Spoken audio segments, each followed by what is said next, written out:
Capítulo 26. Inteligencia te daré y te instruiré en este camino por el que has de andar. Tendré fijos sobre ti mis ojos. Salmo 31, 8. Absoluta confianza. Como arreciaba entre algunas personas la tempestad de dudas acerca de mi conducta, creí ver en esto alguna preparación a la humillación que más tarde me vendría, y me consolaba grandemente con las palabras de Job. Aunque el Señor me quite la vida, en Él esperaré. En todo caso, yo expondré ante su acatamiento mi conducta. Job 13:15. Estas palabras las hago mías, Señor. Que bramen los hombres, que digan y revuelvan el mundo a mi alrededor. No importa porque mi confianza será mi argumento delante del acatamiento de Dios. ¿Quién que confió fue jamás engañado? Mira que el testigo de mi inocencia está en el cielo y allá arriba reside el que me conoce a fondo. Job 16:19. Ese texto de Job me sirvió mucho tiempo en las calumnias, pero muy especialmente en los últimos días de mi permanencia en Medellín.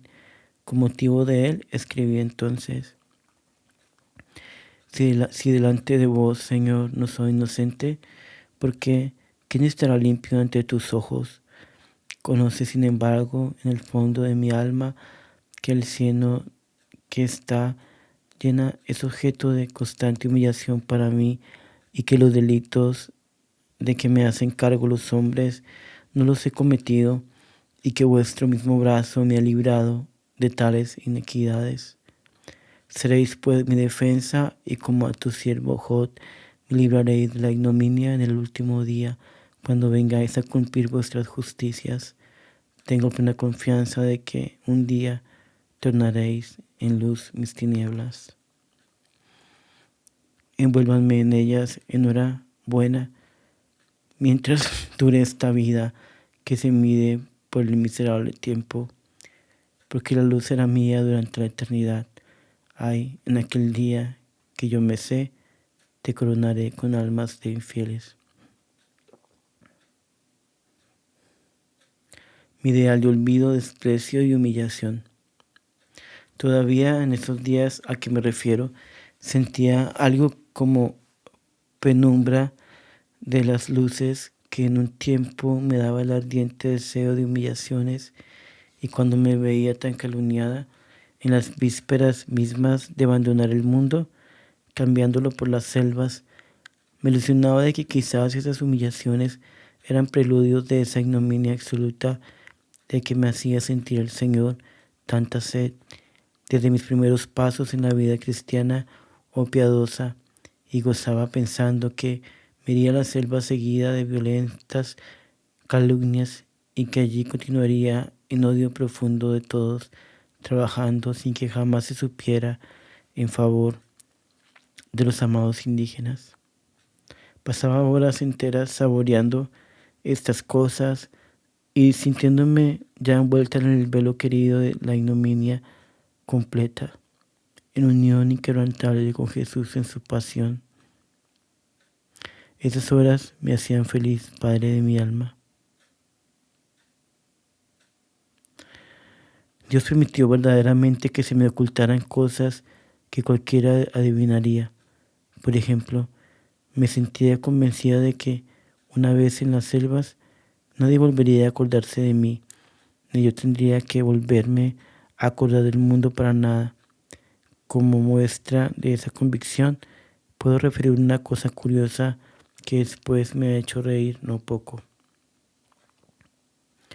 Fui con una de las compañeras de la escuela, la señorita Mercedes Restrepo, a una librería a comprar los útiles de escritorio que debía llevar. Tomé unas 50 hojas de papel de escuela y otros tantos sobres.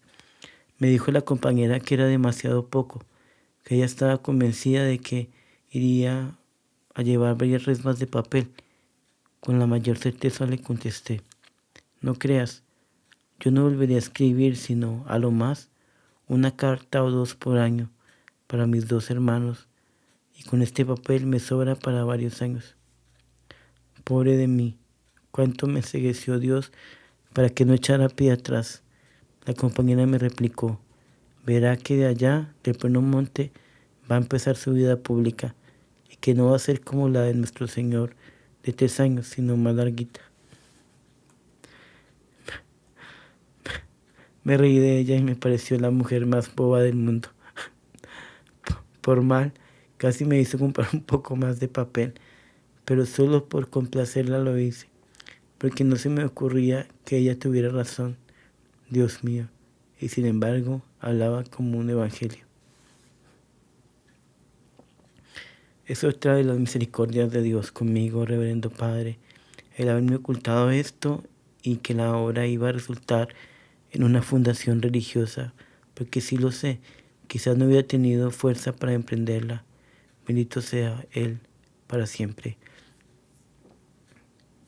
Para mí todo se reducía a realizar en los montes, salvando almas, mi ideal de olvido, de desprecio y de humillación, sin jamás ser religiosa, es decir, solo con el sacrificio absoluto que deseaba y en las amadas humillaciones que esperaba hacía tanto tiempo, y para colmo de dicha, salvando almas.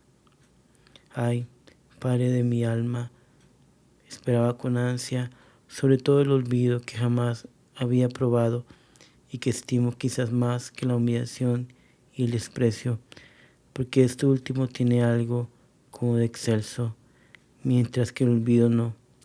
Por eso escribí una vez, haciéndome la ilusión de llegar a ser olvidada, mi gran ideal en el Carmen. Presiente, Dios mío, esta vuestra criatura miserable que a esta creciente de humillaciones, desprecios y persecuciones ha de suceder el olvido. Lo acepto y lo deseo vehementemente, Dios mío. Oh, el olvido, querido olvido, venga en tus sombras y me envuelvan, sepultándome aunque sea en el centro de la tierra. Síganme en mis anhelos de salvar las almas de los pobres infieles en general. Sienta, amado olvido, tus reales en mi pobre personilla.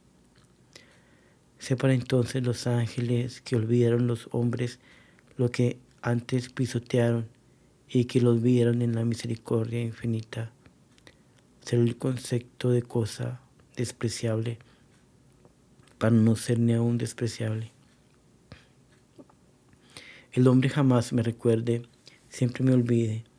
Dios nunca me recuerda porque jamás me olvida. Esto me basta. Dichosa el alma olvidada de los hombres. A veces revisando estas cosas que escribí entonces, Padre, se me ocurrió que son juegos de palabras bonitas o que me parecían tales, pero recuerdo que me brotaban tan espontáneamente y que eran seguidas de tales afectos que no puedo menos de creer que fueron dadas por Dios para formar el espíritu que después tanto he necesitado.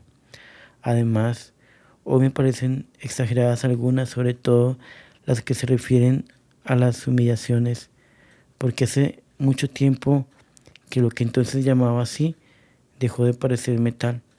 Ya la humillación no me humilla ni me duele, la llamo así porque así es la costumbre. Parece que me hubiera hecho insensible también a las pasadas, porque ahora mismo que escribo algunas, su recuerdo es como algo refrescante, no se me vuelve humillación verdadera. ¿Qué será esto?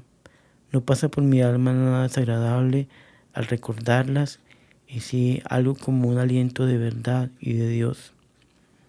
Hay en mi alma tantas cosas que no entiendo. Mis sentimientos viejos en lo de humillaciones hoy me apenan, como me apena el haber llorado cuando estaba niña por la pérdida de un juguete.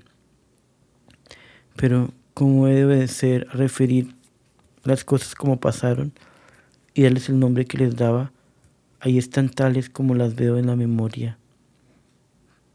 Escribí el reglamento.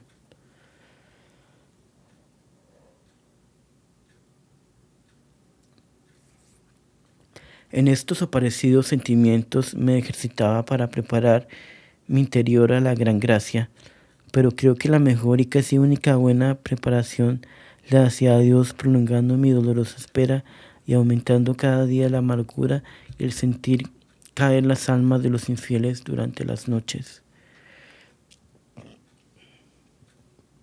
No sé cómo pude resistir, físicamente hablando, el empuje de tales amarguras. Espiritualmente me sostenía lo poco que podía leer en los libros de la Sagrada Escritura, aunque el tiempo era demasiado poco. La prueba de cómo tenía que hacerlo rendir se me ocurre referir cómo escribí lo que llamaba reglamento que deben observar las maestras de los indios, lo que después vino a ser la base de nuestras constituciones.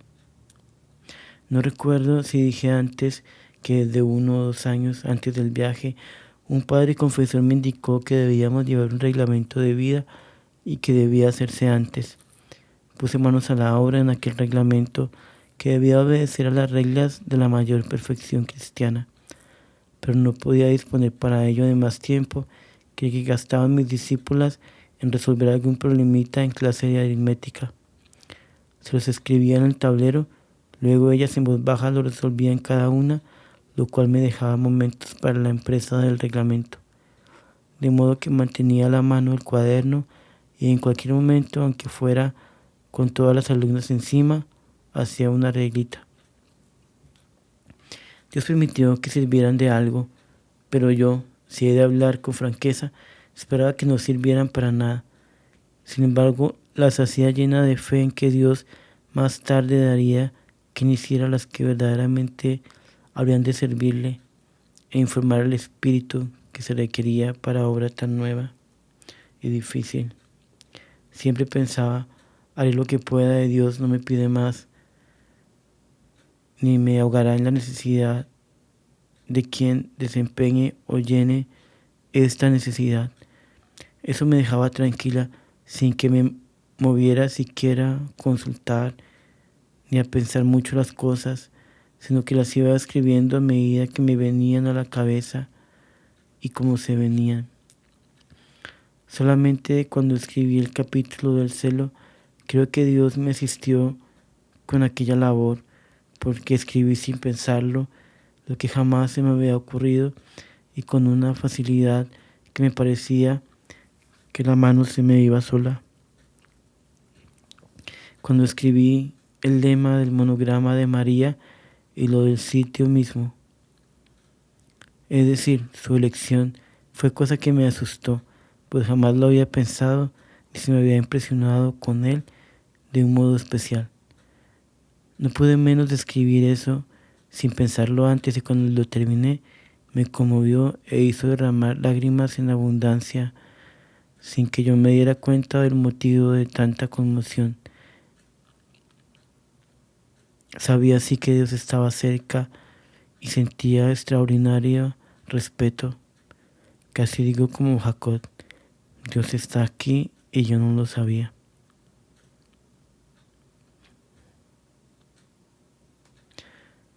No es que ahora crea, reverendo Padre, que Dios no me asistió, sino en esa parte, porque después he tenido señales de que Él lo dirigió todo, pero es que esas presencias extraordinarias de Dios en algunos casos se acentúan con tal fuerza que parecen únicas.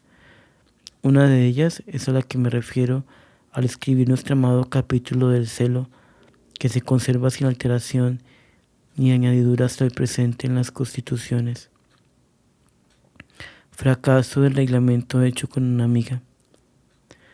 Cosa rara me ha parecido lo que a continuación va. Tenía una amiga de mucho espíritu que me ayudaba en mis asuntos de indios, Ana Raquel Izaza. Era persona tan de la gloria de Dios y de tal confianza para mí que cuando me vi tan llamada a la obra de los indios y tan inhábil para ella, consulté si podía entregar la idea a esa señorita de quien yo estaba segura que la llevaría a cabo con la mayor perfección, mientras que mis manos quedaban las peores por 1000 razones. Sin duda ninguna me contestaron que podía hacerlo porque recuerdo haberle dicho con la mayor seriedad que le dejaba la empresa, haciéndole presente las circunstancias que a ella le favorecían para llevarla a cabo. Ella, con la misma buena fe, consultó con su confesor y le dijo que de ningún modo debía recibirla. Eso fue 3 años antes o quizás 4 después del viaje al Chocó que he referido. Pues esta señorita se me ocurrió como propia para ayudarme a hacer el reglamento. Ella, como todo lo bueno que se le presentaba lo hacía, aceptó con la mayor buena voluntad. Comenzamos en los ratos en que podíamos juntarnos, pero ambas hablábamos y ella escribía en borrador para pasarlo a papel limpio. Lo hacía con lápiz y con letra un poco confusa. Ese borrador lo guardé y cuando quise, ya en la misión, pasar aquello a limpio, se había borrado por completo. Por fortuna, no había sido sino una parte. Me puse a recordar lo que habíamos escrito y me fue imposible que me viniera a la memoria. Tuve que hacer de nuevo todo el trabajo. Digo que esto me parece raro, pero quizás es providencial, porque después he comprendido que las ideas de ella en muchos de los asuntos de que trataban las reglas esas eran muy distintas a las que debían ser, y como yo las prefería a las mías, que eran muy opuestas, asegurándome en lo mucho que le concedían santidad y conocimientos en la materia, habrían presentado dificultades. Las compañeras de la obra. Ahora, volviendo al arreglo del viaje y consecución de compañeras, debo confesar que recuerdo muy poco. Si no recuerdo mal, llegaron en este orden: Mercedes Giraldo, de quien hablé. Luego llegó de Titiribí una señorita Uribe, quien fue admitida y principió a hacer su ajuar, pero pronto comprendí que su carácter no se prestaba para la peligrosa empresa y la despedí. Después se aparecieron a pedir que las llevara una señorita Rosalvina Cadavid con otra llamada Carmen Rosa Jaramillo, ambas de Girardota, pero cosa rara, Dios no las llevaba allí sino para abrir el camino a una de las fundadoras más firmes. La señorita Cadavid no pudo arreglarse por asuntos de familia y la Jaramillo arregló, llevando unos 200 pesos, que era como su cuota, pues cada una llevaría lo que pudiera, siendo el mínimo 30 pesos. En la segunda visita, cuando vino precisamente a pedir órdenes para el viaje, llegó con una prima suya a quien jamás había visto ni sabido que existía y me rogó que la recibiera. Se llamaba Ana Saldarriaga. La misma señorita Jaramillo partía con ella su cota. Olvidé hablar de una que entró en el asunto antes que estas últimas. La señorita Matilde Escobar fue mi discípula siempre y por apego a mí, así lo confiesa ahora, determinó acompañarnos a la arriesgada empresa. Al principio le dije que sí, porque creí que se arrepentía y que sin duda se le oponía a su padre, pues era hija única de 2 viejos ya muy gastados y pobres. Era tan mimada como si hubiera sido millonaria y de comprensión raquítica y hasta especial, pues se mueve con la misma facilidad que si tuviera los huesos libres como la comadreja. Un tiempo atrás le dije: no la llevo porque usted no sirve para nada. Eso era tan cierto que a mí misma me costaba que no había llegado a barrer ni a lavar una vasija ni a nada. Ella se propuso entonces a ser útil, o mejor, a descubrir para qué podía servir, y por fin advirtió, y con la mayor alegría hizo viaje de su casa a decirme que ella sí la podía llevar porque había encontrado en qué ser muy útil. ¿En qué?, le pregunté.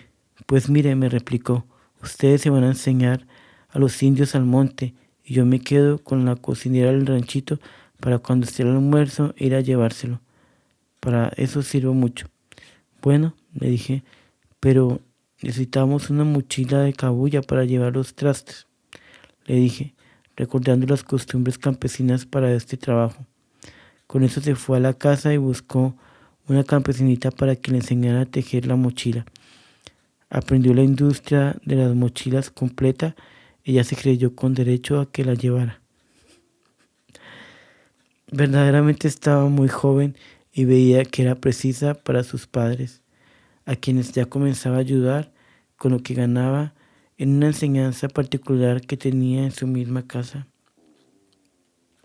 Le dije, ya seriamente, no la llevaba por ser hija única. Se puso a llorar y se fue. Pocos días después se apareció su padre y me dijo,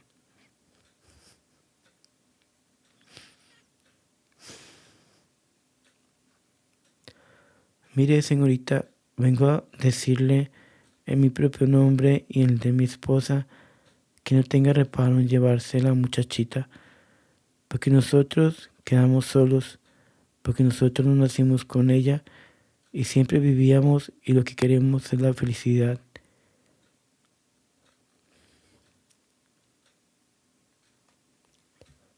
De la muchachita, aunque nos cueste la vida, el dolor, la entregamos voluntaria y libremente. Dígame, ¿qué necesita para el viaje? Tal resolución me llenó de edificación, pues bien sabía este santo hombre a cuántas fatigas, dolores y privaciones se tenía que someter su hija y cuánto era la soledad en que ellos quedaban, puesto que me digo, para morir, si no podemos hacernos asistir en la casa, nos queda el hospital, pero con la dicha de saber que la niña le está sirviendo a Dios. Ejemplos de esta clase se ven pocos, padre. ¿No le parece? Esa de todos modos fue, pues, de la lista.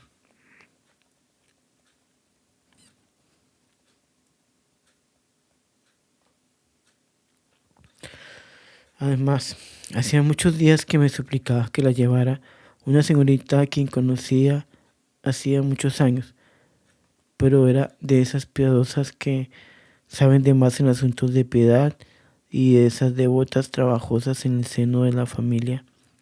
Le tenía miedo y por eso la había rechazado mucho, pero ella insistía, se confesaba con el mismo sacerdote que yo y me resolvía a consultarle mis dudas respecto a ella y me dijo que estaba muy buena. Le repuse exponiéndole lo que temía y me dijo, no, yo se la garantizo. Pero esas palabras le dije que sí y entró pues en el número definitivamente.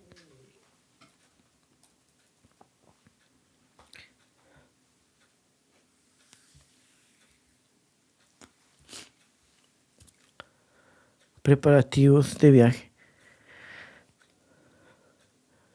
La casa mía se veía ya en el vaivén de un viaje desde hacía más de 15 días, porque como habíamos de vestir un hábito religioso según disposiciones del primero que me permitió mover el asunto de catequización de indios, y el mismo señor Crespo lo había dispuesto, todas se reunieron a fabricar aquel ajuar. Era gracioso el movimiento y sobre todo la medida del hábito, porque la curiosidad de las niñas de la escuela hacía de cada medida una fiesta.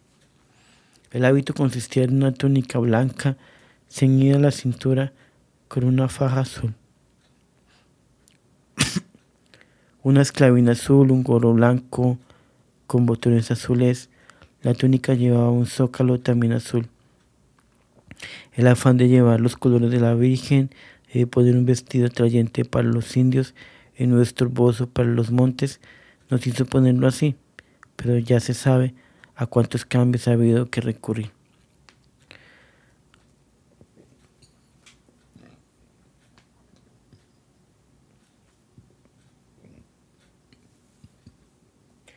Conseguí auxilio de la gobernación. Para asegurar cuanto fuera posible el modo de vivir en Daveida, solía presentarme a la gobernación a pedir una escuela en la población. Me dijeron que la de niñas tenía maestra a la que no podían deponer y que la de niños hacía mucho tiempo que no la había por falta de niños. Con esa cara despejada que usaba para cuanto se relacionaba con la obra les dije, Pues esa es la que deben darme. ¿Cómo replicaron sin haber niños? Sí, les dije con descaro. Ah, con que usted viene a enseñarnos a robar, me repuso el gobernador, que era el doctor Carlos Koch. Si fuera esta la única lección de robo que ustedes reciben, les dije. Además, miren, el departamento está obligado a reducir los indios de Antioquia no solo por justicia, sino por ley. Pues existe una, hecha de acuerdo con el antiguo departamento del Cauca, en virtud de la cual el Cauca cede a Antioquia esa faja del Golfo de Urabá que le deja costas en el Atlántico, y Antioquia coloniza la región y catequiza a los indios. Esa ley tiene años de expedida y no ha podido cumplirse por falta de quien le encargue a los indios. Ahora, yo les ofrezco cumplirles o proporcionarles los medios de cumplir ese deber legal. Es pues de justicia que Antioquia me proteja.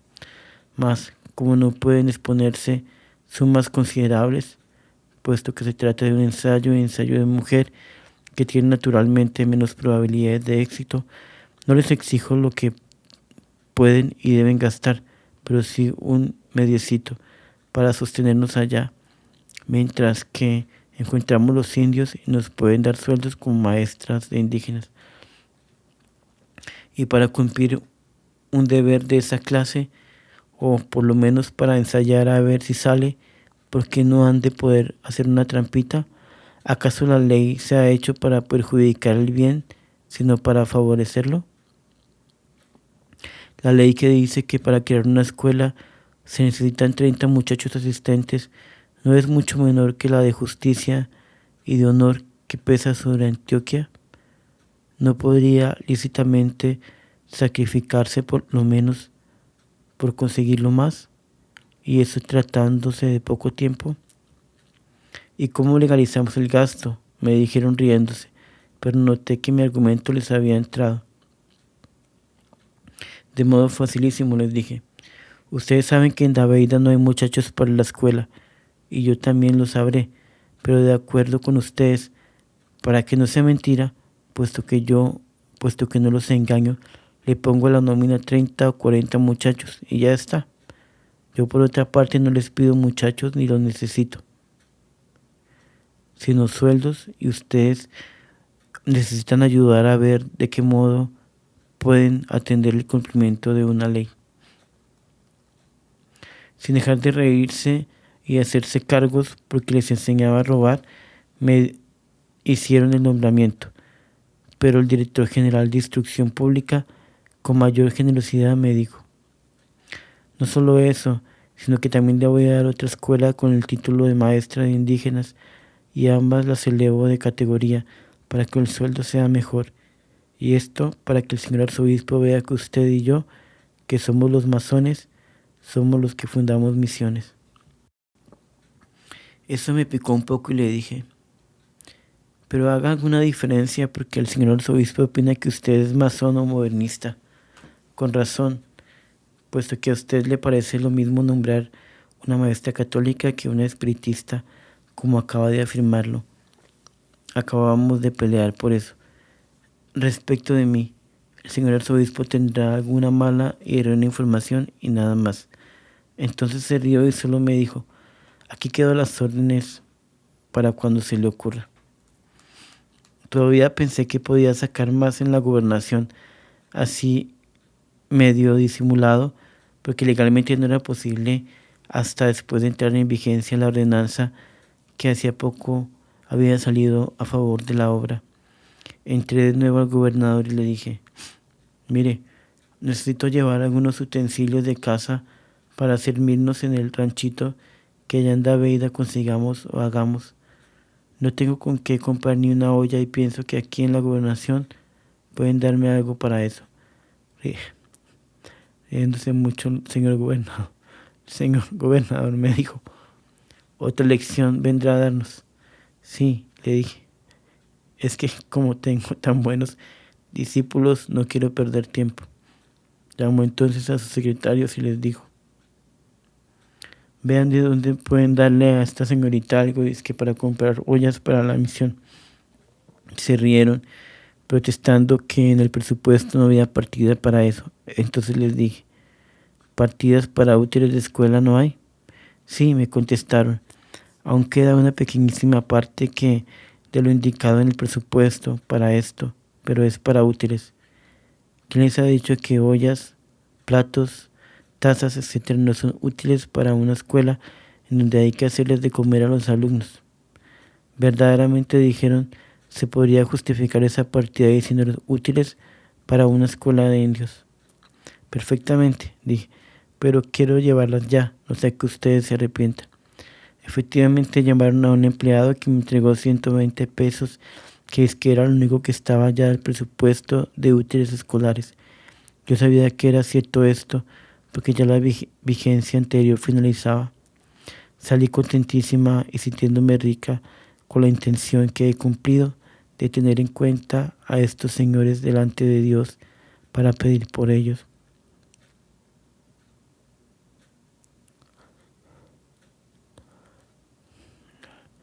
Verdaderamente, sin la buena voluntad de ellos, todos mis argumentos se habrían estrellado contra un fruncir de cejas, como suele suceder en tales casos.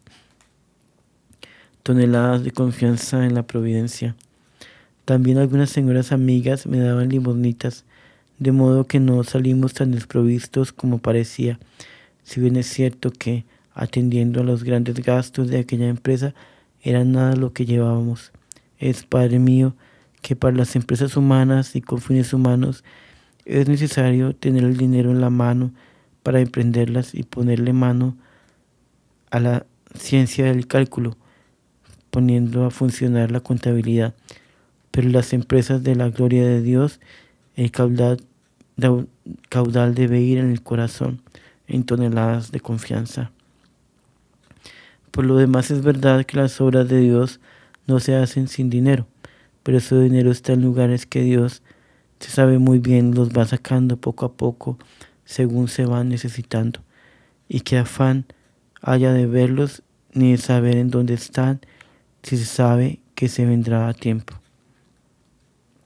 Por eso, puedo hoy confesar que en los años que lleva la misión he dejado de hacer algunas cosas convenientes por 1000 motivos, pero nunca he dejado ninguna por falta de dinero.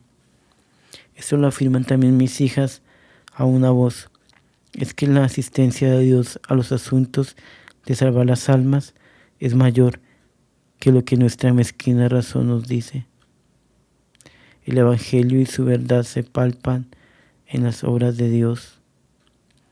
Ni siembran, ni ciegan, no tejen ni hilan, y sin embargo comen y visten mejor que Salomón. Mateo 6:26. Dios mío, ¿quién podía hacer que las gentes entendieran la verdad de esto?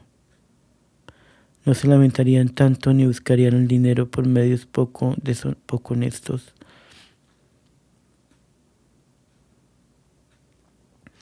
Todos dicen que creen en el Evangelio, pero cuán pocos creen en su verdad. Esto parece un disparate, pero no lo es en el fondo. Al sacerdote que, cuando le di la primera idea de la obra, cuando parecía una utopía, solamente me dijo, ¿dónde están los millones para esa obra? ¿Llamara yo ahora a que contemplar la obra hecha con millones que no tenía ni tengo, ni deseaba ni deseo? Bendita sea la fe, bendito el Evangelio que prueba esa asistencia de Dios por medio de su providencia en el mundo. Benditos quienes dan a Dios el honor de creer en su palabra, escondida en los libros santos. Pero esta fe es como un secreto que pocos adivinan. Es algo guardado para muchos y descubierto para pocos. Dios mío, dales a todos los que quieren servirte ese secreto, el de creer en tu asistencia providencial en las cosas y en las obras y en los acontecimientos de la vida. Una cosa es decir, creo, y otra muy distinta es creer. Cosa rara. Yo quisiera revelarles a todos ese secreto, el de creer de verdad, pero creo que solo del cielo puede venir esa luz que lo debe revelar. Por eso se le debe pedir a Dios con insistencia.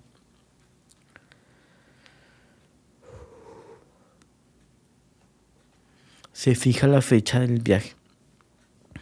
Volviendo a lo del viaje, Medellín se movía a medida que se acercaba el día, de modo que, aparte de los quehaceres que he enumerado, tenía que atender a las gentes que llegaban a traer sus limosnitas, sus cacharros y a preguntar algo relativo a este viaje que se esperaban como acontecimiento raro.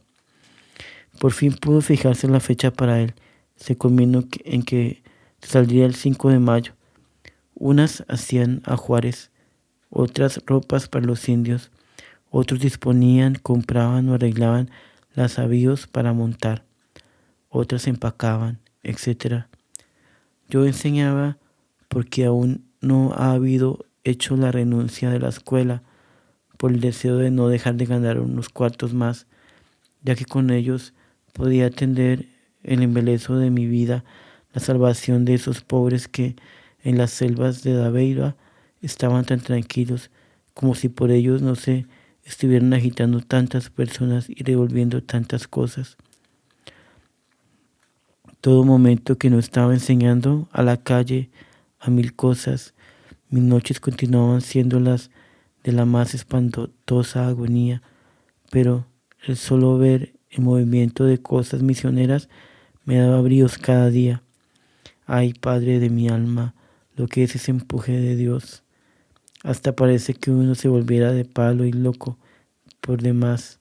Con todo, no dejé de visitar a la Virgen en la catedral 2 o más veces al día. Allí me refrescaba el calor de la vida. Un poquito de espera, le decía, y los indios te conocerán y te los traeré aquí a tus pies.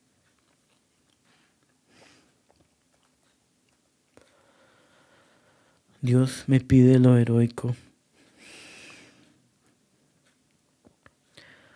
No bastaban estas cosas, Dios me tenía aún pendiente de las madres carmelitas.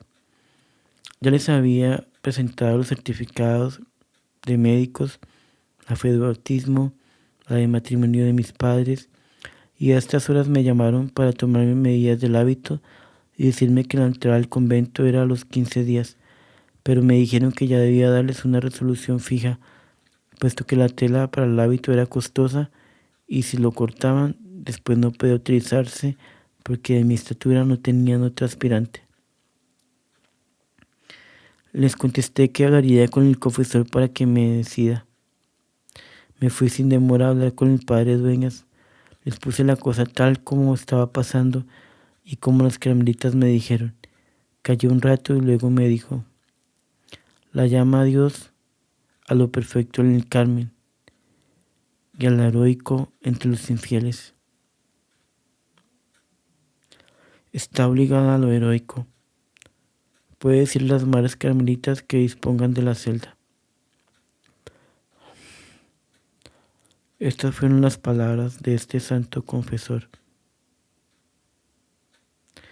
Tuve sin embargo valor para decirle, esa celda la he rogado con lágrimas hace 20 y más años.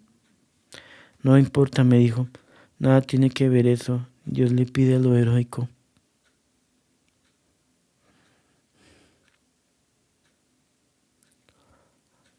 No quise ir personalmente a devolver la celda. Les escribí a las carmelitas dándole los agradecimientos y la definitiva de mi asunto. Ay, tiene el corazón cosas que se le pegan como yeras al árbol que la sustenta. Así fue para mí la idea de ser carmelita, y digo la idea, pues que no fue vocación, por más que yo lo hubiera podido jurar. Hubiera estado vivo el señor Pardo para que hubiera visto realizado su pronóstico. Tienes que ir a mostrar a Cristo a innumerables gentes. Hubiera podido hablar con el reverendo padre Luis Muñoz, que me decía, usted tiene vocación para una comunidad no fundada todavía y extraordinaria. Bendito sea el Señor que todo lo gobierna con tanta suavidad. Sin todas las vicisitudes que he referido, no hubiera yo podido mostrarme serena y casi indiferente al entregar la celda en esta solemne ocasión. Las carmelitas me devolvieron la suma que como anticipo de parte de la otra les había dado y entró a los fondos del viaje a Occidente.